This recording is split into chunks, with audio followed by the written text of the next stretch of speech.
Hello, we're back again. So I've got Isabella this time. We're going to do one of these 10-minute bedtime stories. It's got a lovely collection in here. So anything from Cinderella, The Golden Goose, The Wizard of Oz, Wind in the Willows, Snow Queen, The Magic Pear, Sleeping Beauty, The Magic Porridge Pot, The Nutcracker, and Alice's Adventures in Wonderland. So Isabella has chosen The Nutcracker tonight. So we're going to start on this one, okay? Now, it was Christmas Eve. Clara had never been so excited. The night was filled with feathery snow, and a special person had come to visit, her godfather. Clara loved his visits. Something magical always seemed to happen when he was around. "Merry Christmas, Clara," her godfather said with a chuckle. He placed a package tied with a pretty bow under the tree.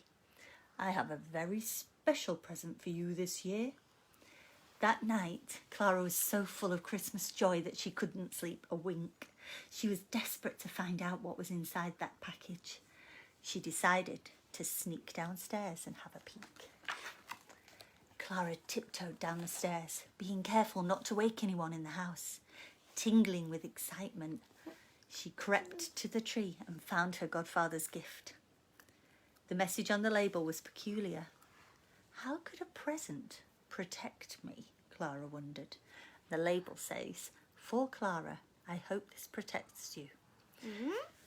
Quietly, she peeled back the wrapping paper to reveal a wonderful wooden toy. It was a Nutcracker doll, dressed in a soldier's tunic and a tall feathered hat.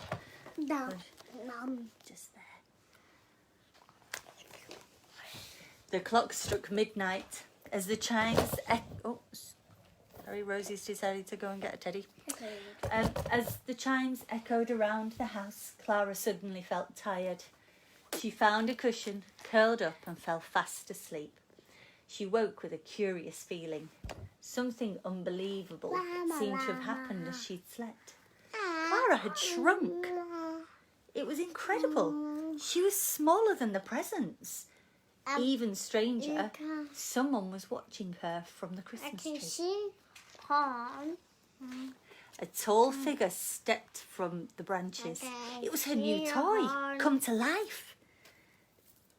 "Don't be afraid, Clara," the toy said. "I am the Nutcracker Prince." The prince raised his sword and more soldiers marched from a toy box. "We're here to protect you," he declared. "Protect me?" asked Clara. "From what?" "From these rascals," the prince cried. At that moment, several huge mice charged from the shadows with wild eyes and razor-sharp claws. Clara shrieked and hid behind the prince as the soldiers fired lumps of cheese from a cannon, fighting off the attackers. The danger wasn't over yet. Another mouse burst from behind a present, waving a sword. The creature wore a glittering crown and a sinister grin. "It's the King Mouse," the prince breathed. With a brave cry, the prince leapt into action. Their swords clashed and clanged. Just as the prince seemed to be driving the King Mouse away, he tripped on a lump of cheese and tumbled back. The Mouse King seized the chance and pounced on the poor prince. "Now I have you," he snarled, and his evil smile spread wider than ever. Right at that moment, Clara struck too. She whipped off her shoe and hurled it as hard as she could at the Mouse King. It was the perfect shot, knocking the villain out cold. Clara rushed to help the prince, whose face was flushed red with embarrassment. "In the end, it was you that saved me," he gasped. The prince whisked Clara to a golden sleigh waiting behind the Christmas tree, and they climbed on. "Where are we going?" Clara asked. "You'll see," replied the prince. He called to 4 reindeer to pull the sleigh. "Come on, boys." The reindeer galloped and took off. They flew through a window, carrying Clara and the prince out into the frosty night.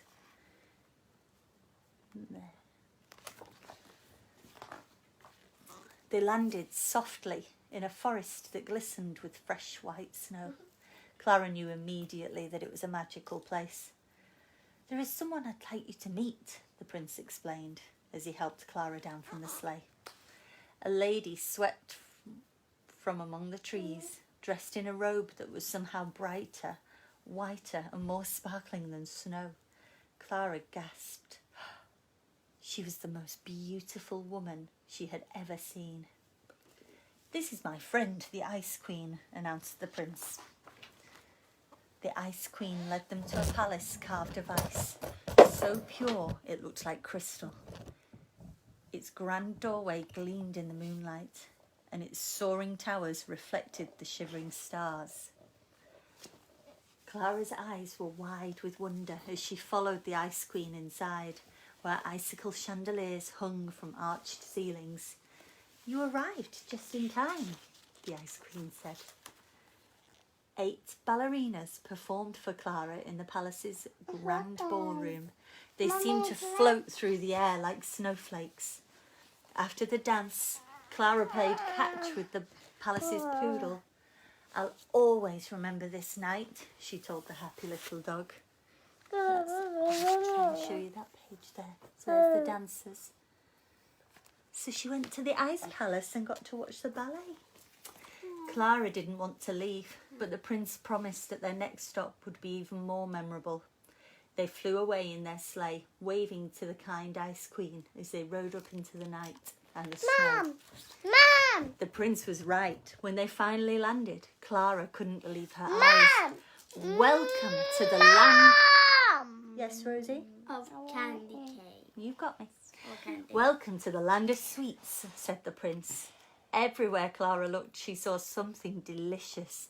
The trees were huge sticky lollipops, and the rivers a strawberry milkshake cascaded down the mountains, topped with melted chocolate. That sounds yummy. I would like to live there. Most astonishing But of then I all. had my breakfast free because I can just go eat the trees. Most astonishing of all was a huge marzipan castle covered with all kinds of scrumptious treats. As Clara and the prince approached the castle, a fairy appeared, dressed from head to toe in pink. "I am the Sugar Plum Fairy," she cooed, "and you are just in time for our feast." She led them to a grand hall, where a long table was crammed with mouth-watering delights, cakes, cookies and candy swirls. Clara and the prince sat on seats made of raspberry mousse. Mom! And they Mom! ate and ate Mom! and ate. Yes, Mom! yes, Rosie. Chad's made of sweets. That makes no sense. Wait, what was the table made of? Maybe it was made of chocolate. Maybe. That looks an awful lot like chocolate. There's the picture of the Suspicious table. about the table. So, after the feast, a band struck up at the side of the hall and dancers from all over the world performed for Clara. First came the dance of chocolate. Spanish dancers in outfits studded with chocolate spun around and snapped castanets. Next came the exotic dance of coffee. Clara watched mesmerised as an Arabian princess twirled between cups of steaming coffee.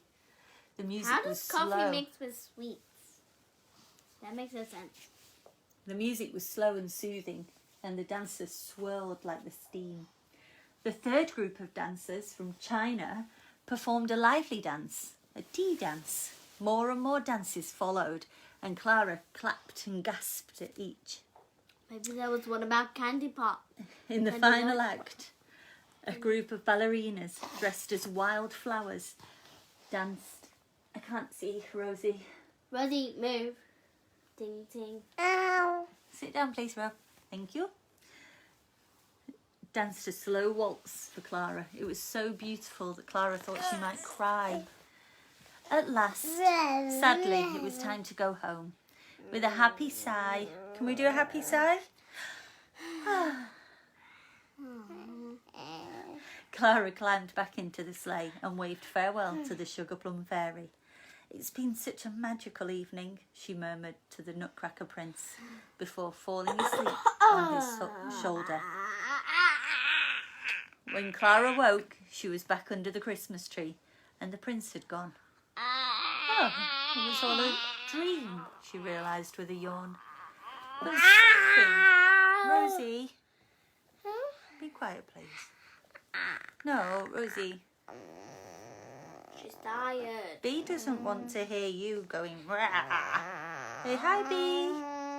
Rosie, say hi, Bee. Rosie, say hi to Bee. But something made Clara wonder. Had her godfather known that the Nutcracker Prince would protect her?